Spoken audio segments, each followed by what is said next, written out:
Hey, what's up guys, this is Aryan and you're watching Tech Saloon, and in this video I'm going to review the iPhone 10, and this will be a very long video, so sit back on your couch, grab a tub of popcorn and let's get started.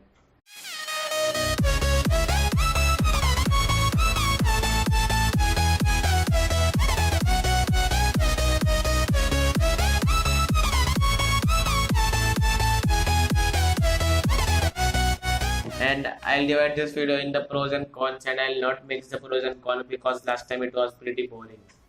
And now the first thing which I'll cover is the gestures. So the gestures on the iPhone 10 are like awesome, and they feel fear and they look like they're future proof. So all the gestures, and one of them is the multitasking gesture is a breeze, and it's the best thing in the iOS 11.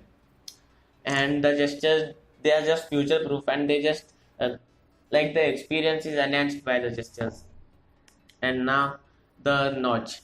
So as everyone told everyone that everyone was saying about the notch, and it was a very controversial topic, but for me the notch is not irritating at all. So while uh, like using the phone normally, it just does not feel like you are having a notch on the display. But while watching a video, if you crop in, then the notch will sometimes be irritating, but not always, and it's just neglectable. And display, so the display on this is just amazing. This is 19.9:9 aspect ratio display, and the resolution is something over full HD, but this display is an AMOLED one. So right now I have a earth wallpaper and it's black at top and bottom, so the display is just shut off at the top and bottom and just the earth is visible. So they it's awesome thing, but the AMOLED screen is AMOLED screen. So while you are outdoors, the screen brightness is just awesome. And now we'll go to the pressure sensitivity in the display. So as everyone told that 3D touch isn't the best thing or isn't the thing which everyone uses, but in my usage, 3D touch was like very necessary, and this 3D touch was just amazing, and it's 3D touch finally. This is a very amazing thing. Everyone just did not focus on this, but still 3D touch is just awesome for me. And now Face ID. So Face ID is something awesome in this, and I love Face ID. But the Face ID is a pro and a con. It's a pro because you just can open your phone by looking at it while not touching it, pressing anything on it. But while it's on a table, you just have to go over it, and that just looks weird, and that is weird. And while driving, not everyone can hold their phone up right here and then start using it. So it's sometimes irritating, but sometimes it's an awesome thing to have in a phone. Hold me close till I get up. Time is barely on our side. I don't wanna waste what's left. The storms we chase are leading us, and love is all we'll ever trust. Yeah, no, I don't wanna waste what's left. And the speaker, so the speaker volume is just awesome. I'll give you a test. And these are stereo speakers. One is the earpiece in the notch and one at the bottom. So the speaker volume is also incredible, and it's audible when you are in a huge place where there are many people. And the speakers, the quality of the speaker is also awesome, and it just fills the room, and awesome. And now we have the airdrop. So the airdrop functionality on this and Mac is just awesome. So it's very transparent, and you can just select a file in here and you can just airdrop it to your MacBook, which I have right here. So using this iPhone with a MacBook is just a breeze, because if you have an iPhone and if you're out in the market to buy a laptop, go ahead with any of the MacBook in every price range. And if you're having a MacBook and you want a new phone, go with the iPhone 10, or if you don't have the budget, go with any of the iPhones. That's an iOS specific thing. And the processing power on this thing is just awesome. You can throw almost every game at this and it will play it awesome. And the power of the A11 Bionic chip is just incredible. It's unbeatable from any. The Snapdragon 845, which is the latest generation of Snapdragon of 2018, can't fight with this A11 because this is just amazing, and it's not comparable to any processor, and it's overpowered for some reason. and this mute switch right here on which is called alert slider by the OnePlus. This is very useful and it also mutes the media volume and it also rings the media volume when you are switching it. So it's a lifesaver for me. And multitasking on iOS is just awesome. And as I told you that the gesture of multitasking is also awesome. So while you are multitasking on your phone, it gives you amazing feedback and it just feels like you're multitasking and just not feel like you are switching from apps. And the camera. So the camera is a very controversial topic. I know it's not the best camera on any phone, but still it's amazing and the telephoto lens is sometimes useful and the front camera is also not as bad as everyone was speaking about it.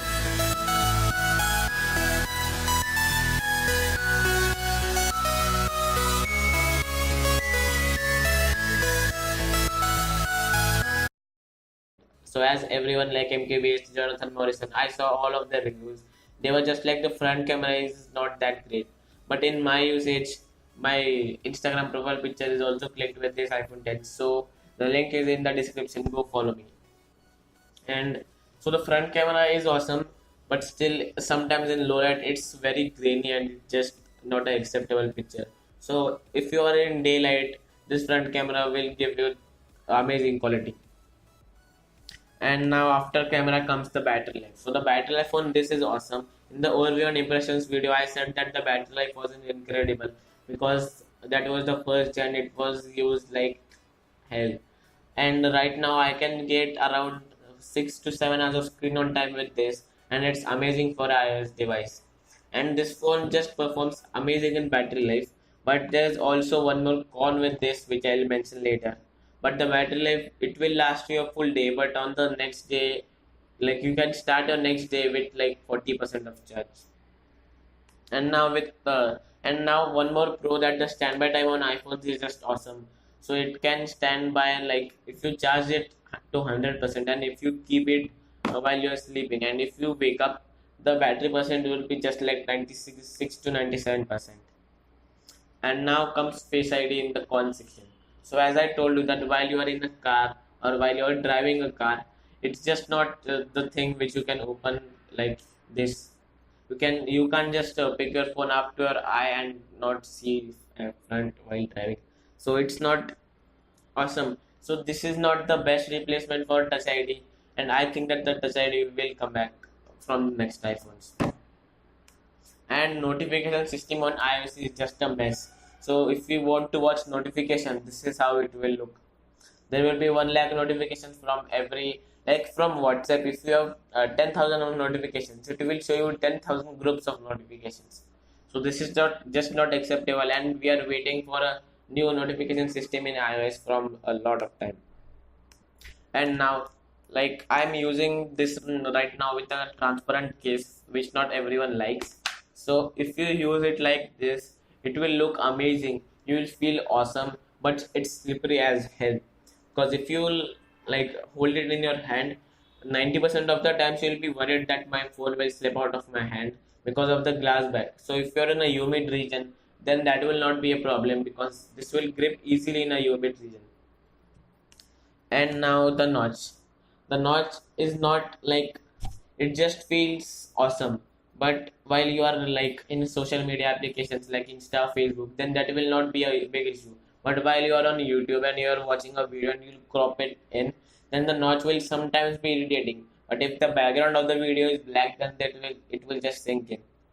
So the notch is, it's not something irritating, but still it's something to mention while you are watching a video. And now the charging times. The charging time on this is just not acceptable. I'll link the BBOM's battery charging test in the description below. Go watch that video. When the OnePlus 5T was charged fully, this iPhone 10 was just charged 46%. So the link will be in the description for that BBOM video.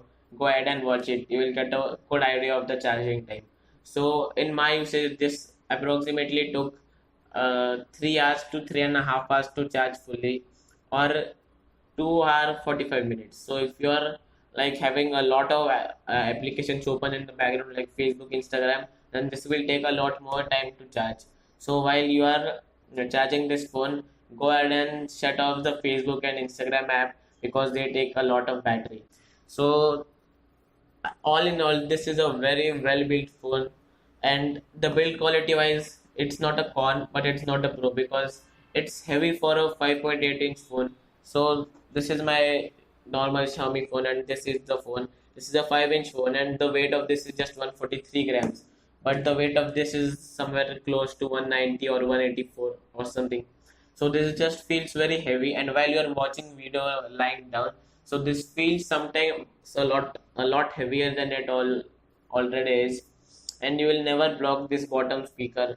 Well, if you sometimes block it due to the vibrations, you will leave it and you will watch the video in another hand. And the notch, one more time I'm saying that it's not irritating. So if you're worried that the notch will uh, like ruin your experience, then that's not the case. And the buttons are tactile. Like if you click the power button, it's a huge power button, but if you'll click it, it just not gives you a very good feedback. So this phone, which is a 9,000 rupee phone, has better feedback for the like the power button or and the volume rockers than this. And this switch is tactile, but you just have to move this switch, not click it. And this has been it. Thanks for watching this video, and I'll catch you guys later.